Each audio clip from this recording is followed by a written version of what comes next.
I'm Dr. Devra Davis from Pittsburgh Center for Environmental Oncology, and today I want to talk to you about why we know that cell phone signals are absorbed deeply into the brain.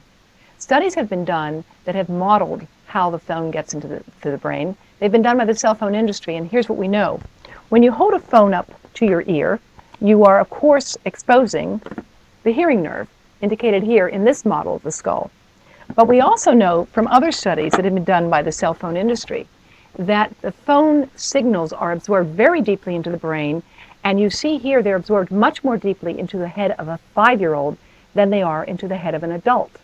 Now, nobody knows what this will mean for the long term, but we do understand this. Our brains control every part of our lives, our breathing, our thinking, our feeling, whether we are alive.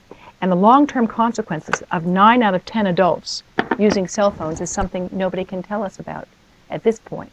But new studies from Sweden just released last week at the Royal Society by Professor Lennart Hardell, a distinguished oncologist from Sweden, have found that those who began using cell phones before age 20 have 5 times more brain cancer by the time they reach their late 20s.